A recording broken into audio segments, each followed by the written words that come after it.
¿Cómo están ustedes? Junto a todo el equipo de Noticiero Judicial, les damos la bienvenida a la revisión de las principales informaciones de esta semana. Comenzamos, como siempre, con titulares.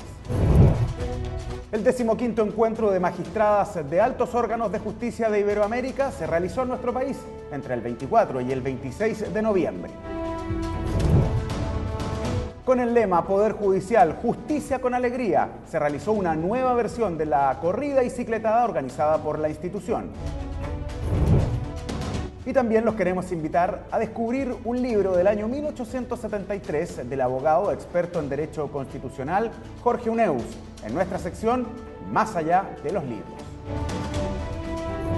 Y comenzamos a revisar las noticias. El fin de semana pasado, los funcionarios del Poder Judicial participaron de una corrida y cicletada organizada por la institución. Los deportistas participaron entusiastas de esta actividad que fue realizada en las calles de Santiago Centro como cierre de la semana judicial. Una jornada de alegría, motivación y deporte vivieron las familias y funcionarios del Poder Judicial y un grupo invitado de destacados deportistas del atletismo, quienes participaron de la tercera versión de la corrida y cicletada 2014 del Poder Judicial. La jornada magnífica, me gusta mucho el deporte y el incentivo ojalá sea y siga para siempre, así que alegría y felicidad para todos, que todos estemos bien. Me parece súper bien que hayan estas instancias porque son ideales para unir a la familia, a las parejas, a los amigos, en una instancia que no es precisamente trabajar. Al ser algo recreativo también nos familiariza más con nuestro mismo trabajo. Agradecer al Poder Judicial y el deporte, bueno, el deporte es salud, no solo recreación, no solo pasarlo bien, sino que también cultivar un poco el cuerpo, mantener una vida saludable, mantener apoyo con la familia y venir en conjunto a participar. Poder Judicial, Justicia con Alegría fue el lema que se estampó en las poleras flúor de los participantes y que desde temprano estuvieron entregando las funcionarias del Departamento de Recursos Humanos. Hemos entregado alrededor de 400 poleras. Se nota que hay mucho entusiasmo y yo este es el segundo año que participo en esta misma actividad y es súper entretenido.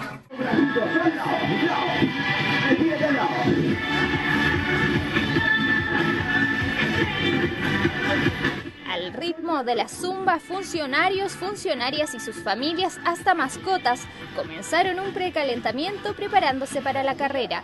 El recorrido se realizó por la Costanera Norte hasta llegar a Manuel Montt, en las categorías 5 y 10K y en el que participaron 600 personas. Las bicicletas conducidas por funcionarios y sus hijos fueron los primeros en iniciar el evento y luego fue el turno de los runners. Agua, frutas y medallas recibieron quienes comenzaron a cruzar la meta y que eran recibidos por la organización de la carrera. Participé en zumba y en cicletada y mi marido en 5K. Participo todos los años con mi amiga. Venimos en familia. Tiene una rica actividad, los niños disfrutan, lo pasamos súper bien, ¿no? Se agradece con todos, así que estamos felices, lo principal que llegamos bien. La jornada terminó con un concurso de baile y premiando a la familia más numerosa del Poder Judicial. La actividad se replicó en las 17 jurisdicciones del país y fue un éxito para los organizadores. Finalmente los invito el próximo año a participar nuevamente. Recuerden, esto no es una competencia, es participar. Justicia judicial, justicia con alegría. Gracias. Y como les decíamos en titulares, entre el 24 y 26 de noviembre se realizó el 15º encuentro de magistradas de altos órganos de justicia de Iberoamérica. Una actividad que fue organizada por el Poder Judicial chileno y que busca promover la igualdad de género y acceso a la justicia por parte de las mujeres. Luego de participar en distintos paneles de conversación y discusión, las magistradas firmaron la Declaración de Santiago. Con la firma de la Declaración de Santiago finalizó el 15º encuentro de magistradas por una justicia de género realizado en Santiago entre el 24 y 26 de noviembre. Fueron 30 acciones que se acordaron luego de 3 días de jornada de discusión sobre temas relacionados con los problemas comunes de la administración de justicia en la incorporación de la perspectiva de género. La Declaración de Santiago formuló trabajar desde la judicatura para que se respete el derecho de las mujeres de vivir una vida sin violencia y en igualdad de condiciones. En cada encuentro siempre es un espacio donde se reitera la situación de las mujeres en diversos aspectos, especialmente todo lo que tiene que ver con igualdad y discriminación. Las magistradas de los más altos órganos de justicia de Iberoamérica realizaron una síntesis de las jornadas de trabajo y discusión sobre género, interseccionalidad, acceso a las justicias y los derechos humanos de las mujeres indígenas con discapacidad, migrantes, mujeres mayores, niñas y adolescentes, entre otros temas. Llegamos a unos acuerdos unánimes en apoyo de acciones positivas en políticas de distinta índole para luchar contra la discriminación desde una perspectiva de género. Son acuerdos que cada una de nosotras asumimos el compromiso de trasladar a los órganos de gobierno de los respectivos poderes judiciales. Dentro de lo que se establece, la Declaración de Santiago está: promover el derecho de acceso a la justicia de todas las mujeres, reconocer el derecho de las mujeres a vivir en una sociedad libre de violencia, promover la adopción de políticas, planes y programas para eliminar la discriminación de todas las mujeres en condiciones de vulnerabilidad, crear e implementar protocolos de atención adecuados para la diversidad de las mujeres, difundir, sensibilizar y capacitar a jueces y juezas y funcionarios en los derechos humanos de las mujeres en situación de vulnerabilidad. En la jornada de clausura estuvo presente el presidente de la Corte Suprema, Sergio Muñoz, quien sostuvo que la sociedad está tomando conciencia de la necesidad de resguardar los derechos de todos, reconociendo y respetando sus particularidades. Nos estamos dando cuenta que no todos podemos ser tratados de la misma manera, sino que debemos atender a las circunstancias especiales de cada uno de quienes llegan a la Administración de Justicia, no solo a la Administración de Justicia, sino que es un mensaje dirigido al legislador, al Ejecutivo, al juez, a la sociedad en su conjunto. El próximo encuentro de magistradas se realizará en el tercer trimestre del 2015 en Cuba. Van a conocer el tesoro más grande que tiene nuestra isla, que es su pueblo. Bienvenidas a La Habana.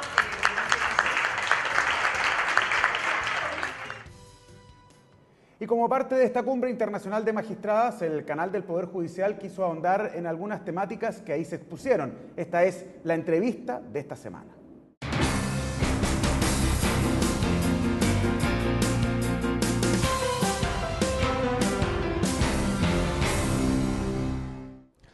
Alda Facio Montejo es directora del programa Mujer, Justicia y Género de ILANUT y también miembro del grupo de expertas de Naciones Unidas de la cuestión de discriminación contra la mujer, específicamente del Consejo de Derechos Humanos de Naciones Unidas. Estuvo en Chile participando en el 15º encuentro de magistradas de altos órganos de justicia de Iberoamérica que se realizó entre el día 24 y el 26 de este mes. Le damos las gracias, Alda, por participar en esta entrevista de Canal Judicial.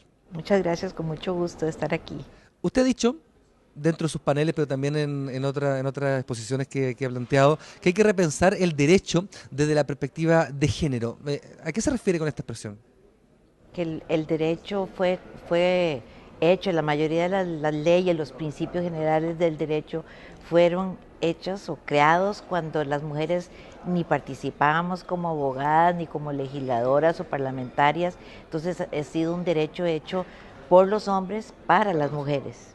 A veces cuando piensan en las mujeres es para las mujeres, pero nunca en consulta con las mujeres. Sí, incluso usted tiene un dicho que lo ha variado en el tiempo, pero que dice, con lentes del género se ve otra justicia. Sí, sí, y eso es lo que tratamos de hacer desde que empezaron estos encuentros, es que se empiece a pensar en usar una perspectiva de género a la hora de interpretar las leyes y a la hora de aplicarlas y a la hora de valorar las pruebas. Cuando yo valoro una prueba o cuando quiero aplicar, siendo un magistrado, ¿cierto?, un tribunal, la perspectiva del género, ¿significa que yo debería valorar distinto una prueba, por ejemplo, o considerar distinto una pena en el caso de que se aplique la perspectiva de género? No, no es eso. Más bien la perspectiva de género lo que hace es eliminar los prejuicios que hay con respecto a lo que es ser mujer, a lo que es el rol de la mujer, a lo que debe, qué debe y no debe hacer una mujer. Por ejemplo, cuando se le pregunta a una mujer que ha sido violada, una víctima de violación, cómo andaba vestida, como si eso tuviera algo que ver con el delito. No está prohibido andar de cualquier manera. El delito es la violación, no el cómo andaba vestida una mujer. Y eso son cosas que pasan todo el tiempo en los tribunales. Le pregunto por la pena, porque dentro de la discusión sobre género e implementación de esta mirada dentro de la justicia, un experto en algún otro encuentro anterior decía que una pena de 10 años y un día para un hombre es distinto el impacto que tiene para una mujer, porque una mujer tiene hijos, abandona su hogar, etcétera. Eso también, pero en estudios que hemos hecho en el ILANUD, que se centra en el derecho penal y en lo penitenciario, hemos visto que más bien las penas a las mujeres por los mismos delitos son más altas. Por ejemplo, delitos que son considerados de hombres, ¿verdad? Como el narcotráfico, o el asesinato, o el robo a mano armada, etcétera.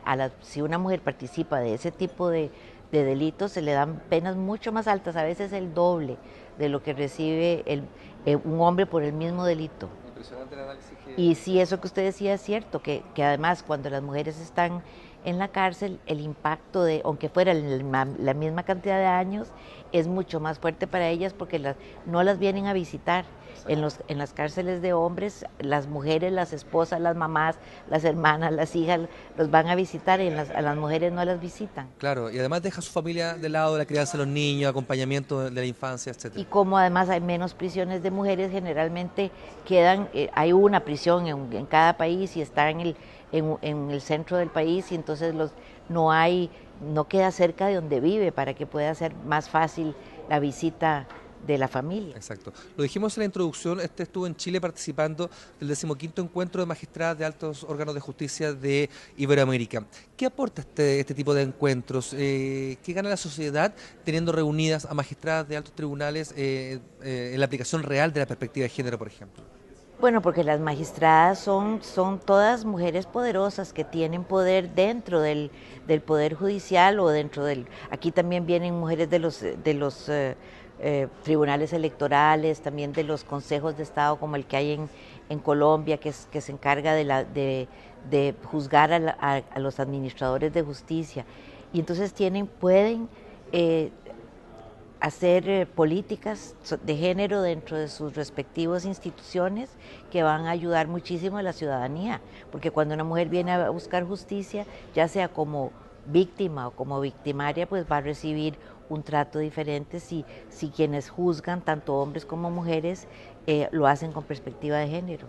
Entramos de lleno al análisis de la Administración de Justicia, lo que hacen los jueces, lo que hacen los tribunales. ¿En qué ámbito cree usted, en ámbitos ya particulares, que se debe avanzar para generar una condición de igualdad de género? ¿En qué ámbito? No le entiendo bien, como en alguno de los tribunales diferente a otros. No, en la administración, por ejemplo, del derecho, en la infraestructura, en el trato que se les da a las personas, mujeres, niñas, adolescentes o contra los hombres, por ejemplo. ¿Cuál cree usted que es lo importante que debe avanzar la justicia dentro de este trato igualitario? Sí, pues reformar mucho de los procedimientos, de cómo se trata a las personas que vienen en busca de justicia, ¿verdad? Porque hay mucho racismo, hay mucho sexismo en la forma en que se trata y no siempre son los jueces, sino los primeros que donde llegan los secretarios de la corte, o dependiendo en cada país cómo está organizado los tribunales, esas primeras personas que toman la denuncia son generalmente lo que llamamos el primer obstáculo para las personas que vienen a poner denuncia, porque tratan de menosvalorar lo que la persona dice, etcétera. Pero eso se logra, por eso estos encuentros son tan importantes, porque a partir de estos encuentros se han hecho políticas en casi todos los poderes judiciales de América Latina ya tienen políticas de género, que incluye también obviamente eliminar los estereotipos racistas, clasistas, etcétera, y eso ha hecho que el Poder Judicial sea mucho más accesible a la ciudadanía. Le preguntaba por los espacios físicos también porque durante la cumbre se habló de que las personas tienen derecho a tener una sala donde amamantar, por ejemplo, porque si no está discriminando y está imposibilitando que la mujer mamá vaya a un tribunal a presentar una denuncia o ser parte de un proceso. Sí, se está haciendo mucho también todo esto y accesible, claro, para las sillas de ruedas, para personas que necesitan traducción, intérprete, para las personas ciegas, etcétera. Eso se está empezando a darse cuenta los poderes judiciales que tienen que estar más abiertos a la ciudadanía, que también pueden ser observados por la ciudadanía, porque es algo que siempre el Poder Judicial sentía como que estaba en su torre de marfil separado y que no tenía que ser evaluado por la ciudadanía también, pero ahora no. Sí. ¿Qué tan discriminadores a su juicio son las instituciones públicas? No solo el Poder Judicial, sino los estados, los gobiernos. ¿Tiene un alto nivel de discriminación o no contra la mujer? Sí, muchísimo, porque vivimos en sociedades muy discriminadoras y con muchos estereotipos y muchas lo que llamamos misoginia, ¿verdad? El desprecio a las mujeres y a lo femenino. Y entonces obviamente que las instituciones están compuestas por personas que tienen esos prejuicios y por eso es tan importante este tipo de eventos o capacitaciones para que se den cuenta de los prejuicios y traten de eliminarlos. Por lo tanto, la sociedad civil, que era mi siguiente pregunta, tiene las mismas condiciones y las mismas características de la sociedad. Sí, claro, y los medios son los que más refuerzan los estereotipos, ¿verdad? Especialmente, por ejemplo, lo vemos en la forma como informan sobre los delitos, ¿verdad? Y cuando es una mujer siempre describen cómo está vestida o la describen de una manera bien, como tratando de ser de que es una persona de poca moralidad sexual, etcétera, en delitos que nada tienen que ver con lo sexual, por ejemplo. Claro, o se le empuja a llorar, o se le empuja a un comportamiento mucho más débil que nunca se le haría a un hombre, por ejemplo, ante el mismo delito. En el lenguaje se trabajaba y se avanzó, usted mismo lo dijo, sobre la importancia del lenguaje, sobre estos estereotipos masculinos que uno, si hablamos en este análisis judicial, los magistrados, para referirse a mujeres también, ¿cierto? Los tribunales, los usuarios, o sea, la sociedad también habla en masculino. Usted mismo nos contaba en broma, ¿cierto?, que llevaba 40 años tratando de cambiar algunas formas de lenguaje masculino y siempre decía usted, bueno, uno mismo. Sí, cuesta. ¿Qué tan importante es cambiar eso para luego que la sociedad cambie a mirar la perspectiva de otra forma? Es que con solo nombrar a hombres y mujeres cuando se está hablando de los jueces y las juezas, ya en el imaginario empieza a crearse que hay mujeres juezas, que hay mujeres policías, que hay mujeres detectives, ¿verdad? Entonces eso es importante porque si no, lo seguimos reforzando el estereotipo de quienes trabajan, quienes hacen el trabajo todo relacionado con la administración de justicia, son hombres, a pesar de que en la mayoría de los países, como aquí en Chile, ya hay más juezas que jueces en las primeras instancias. Eso es algo que es un fenómeno mundial. Y sin embargo, cuando pensamos en un juez, pensamos en un hombre. Sí, pero es un comportamiento muy transversal porque hay juezas o ministras que aún le gusta que la llamen como ministros o que tengan una estandarización muy de masculino. Claro, yo fui la primera persona cuando me gradué de abogada de la Facultad de Derecho de Costa Rica que pedí que pusieran abogada.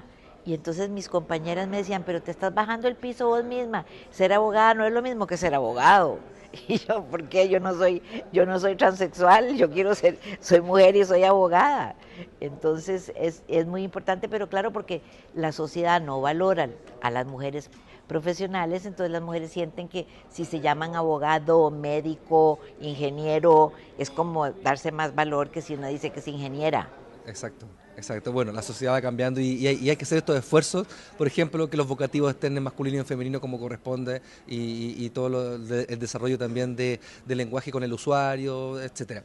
Mientras más se desarrolla esta discusión, mientras más se habla, van apareciendo nuevas variables, nuevas dimensiones. Uno de de las palabras y temática que se avanzó mucho en esta actividad es, voy a ver si lo digo bien, la interseccionalidad o las discriminaciones múltiples. O sea, ya no hablamos de la disparidad de trato con las mujeres, sino que además si yo soy mujer y soy pobre, o soy mujer y soy indígena, etcétera, va complejizando mucho más cómo se inserta la sociedad y cómo es el trato. Claro, es que es algo mucho...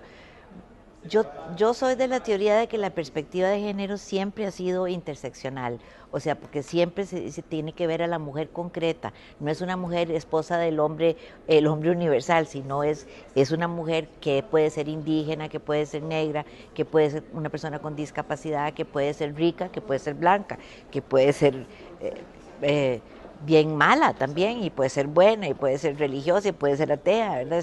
Hay muchas formas de estar en este mundo, y las mujeres también no son un grupo homogéneo, es un grupo que son 4 billones de personas en el mundo que somos mujeres, entonces muy diferentes. Pero sí complejiza la discusión, ¿en qué sentido? En el sentido de que ya la persona por ser mapuche o ser indígena en nuestro país, ¿cierto?, ya tiene una discriminación y una mirada distinta al resto. Y además mujer, entonces se va sumando una serie de discriminaciones. Que no es exactamente una suma, eso es lo que tratamos de decir con la interseccionalidad, porque antes se hablaba de suma de discriminaciones, como si se sumara la discriminación por ser mujer, se le suma la discriminación por ser indígena, y no, es un entrecruce. Es un entrecruce porque no es lo mismo ser una mujer negra que un hombre negro, ni tampoco es lo mismo ser un hombre con discapacidad, que no es una suma, sino que ser mujer con discapacidad tiene una serie una discriminación específica para la mujer con discapacidad. Exacto. Por último, ¿con qué expectativas se va de Santiago luego de 3 días de cumbre de mujeres magistradas? Pues muy contenta porque veo que sí se ha avanzado, ¿verdad? Y eso, siempre que uno ve que hay avance de los esfuerzos que ha hecho, es como muy reconfortante. Ya yo había pensado antes de venir a este encuentro que este era mi último encuentro. Dije, ya me voy a retirar de los encuentros. Y más bien tengo ganas de seguir porque estuvo tan bueno, de muy alta calidad las ponencias, y de veras como que se veía a todas las magistradas con muchas ganas de aprender, de seguir, de apoyarse y de seguir en este camino. Alda Facio Montejo, directora del programa Mujer, Justicia y Género de ILANUT y miembro del grupo de expertas de Naciones Unidas para la cuestión de discriminación contra las mujeres. Le quiero dar las gracias por esta entrevista. Muchas gracias a usted.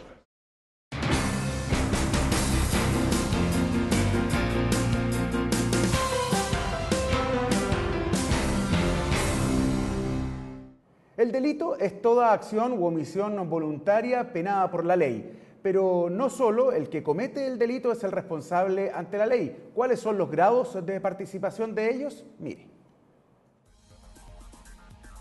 ¿Cuáles son los grados de participación en un delito? Son responsables criminalmente de los delitos en distintos grados los autores, los cómplices y los encubridores.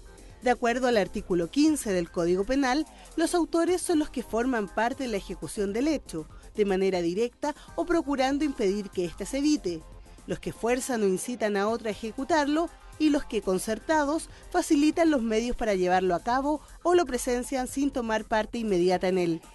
Los cómplices son los que cooperan en la ejecución del delito con actos anteriores o simultáneos, de acuerdo a lo que señala el artículo 16. Y encubridores, según el artículo 17, son los que tienen conocimiento de la realización de un crimen o un simple delito y de todas las acciones para llevarlo a cabo, sin ser autores o cómplices, e intervienen con posterioridad para aprovechar por sí mismos o facilitar a los delincuentes los medios para sacar provecho de los efectos del crimen o el delito, ocultar o inutilizar el cuerpo, los efectos o instrumentos del crimen o delito para evitar que se descubra, albergar, ocultar o ayudar a la fuga del culpable y acoger, receptar o proteger habitualmente a los malhechores. Para abordar el tema del comercio internacional de especies amenazadas de flora y fauna silvestre y las implicancias penales de su implementación en Chile, se realizó el foro de discusión CITES para jueces de garantía, defensores y fiscales. La Convención sobre el Comercio Internacional de Especies Amenazadas de Flora y Fauna Silvestre, CITES, es un acuerdo internacional jurídicamente vinculante y busca evitar que la actividad comercial de las especies protegidas sea una amenaza para su supervivencia. Esto debido a que el comercio internacional de vida silvestre abarca una amplia gama de animales y especies exóticas en peligro de extinción, altamente demandadas a nivel turístico, doméstico y medicinal. Es por eso que jueces de garantía, fiscales y defensores asistieron al primer taller de difusión y debate en torno a las CITES. La actividad contó con la presencia de expositores del OS5 de Carabineros, la Brigada del Medio Ambiente de la Policía de Investigaciones, el Servicio Nacional de Aduanas y el Ministerio Público, quienes destacaron los casos más polémicos de tráfico de especies y explicaron cuál es su rol como autoridades. El taller fue elaborado por la Corte de Apelaciones de Santiago en colaboración con el Programa Internacional de Asistencia Técnica del Departamento del Interior de los Estados Unidos. En Chile hay un Comité Nacional CITES que ha estado desarrollando un trabajo excepcional. Sin embargo, hay otras agencias que no han estado lo suficientemente vinculadas y hemos buscado a través de la actividad de este año iniciar un trabajo con ellas para poder explicar algo que está pasando en Chile hoy día que es muy importante, que es el proyecto de ley CITES. Este proyecto de ley que está en discusión parlamentaria contempla disposiciones que sancionan el comercio de especies, partes, productos o derivados de las especies o subespecies listadas según la Convención CITES y establece normas procedimentales que facilitan la persecución de estos delitos. Los representantes de la Autoridad de Observancia analizaron las implicancias legales de una protección penal efectiva de las especies y las necesidades institucionales existentes. Para que eso ocurra necesitamos internalizar las leyes, básicamente las internas, y difundir y cosa que haya más, como decían los expositores previamente, más denuncias, que esto sea más público, que la gente se posicione de alguna manera y proteja las especies que son importantes para nuestro país y para nuestra comunidad. La jornada logró su objetivo inicial, convertirse en una primera aproximación a la nueva legislación que demanda a jueces instruidos, capacitados, al servicio de la ciudadanía y que desarrollan su vida en un medio ambiente adecuado para las presentes y las futuras generaciones. La ley otorga facultades para decretar nulidad de los dictámenes cuando, por ejemplo, la sentencia se ha dictado en un procedimiento viciado o con omisión de formalidades legales. Este es el denominado recurso de casación. Se lo mostramos en la cápsula educativa de esta semana. El recurso de casación es un mecanismo de impugnación que permite anular una sentencia en los casos establecidos por la ley. Existen dos tipos. 1. Recurso de casación de forma, cuando la sentencia contiene vicios formales o ha sido dictada en un proceso tramitado con vicios de procedimiento. Cuando se interpone en contra de la sentencia de primera instancia, tiene un plazo común con el de la apelación de 10 días. 2. Recurso de casación de fondo, cuando la sentencia ha sido dictada con infracción de la ley que haya influido sustancialmente en lo dispositivo de la misma. Solo procede contra la sentencia de segunda instancia y se conoce por la Corte Suprema. Y aquí en Noticiero Judicial queremos volver a la búsqueda de las historias que se ocultan en las páginas de un libro. Junto al coleccionista e historiador Eduardo Escobar descubrimos una interesante obra del abogado y ex rector de la Escuela de Derecho de la Universidad de Chile, Jorge Huneeus. Más allá de los libros, aquí en Noticiero Judicial. En 1889, el prominente jurisconsulto Jorge Huneeus Segers falleció producto de un derrame cerebral. Terminaba así la trayectoria de un prestigioso político, abogado, ex rector de la Universidad de Chile y catedrático de Derecho Administrativo y Constitucional.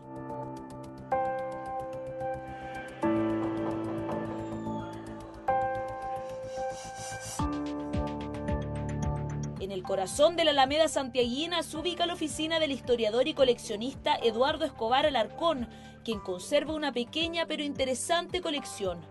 Se trata de un compendio de 3 libros que contienen parte de la obra de Jorge Huneeus. En 1880 él publicó la Constitución hasta el Congreso, que es una obra también muy pragmática y muy bien fundamentada, con sólidos principios en cada análisis que él hacía de todos los artículos de la Constitución vigente en esa época, que era la Constitución de 1833. Eduardo conserva casi intacta la segunda edición de la Constitución ante el Congreso. Esta se diferencia de la primera publicación al incluir un compilado de todas las obras del fallecido jurista, además de una investigación que quedó inconclusa.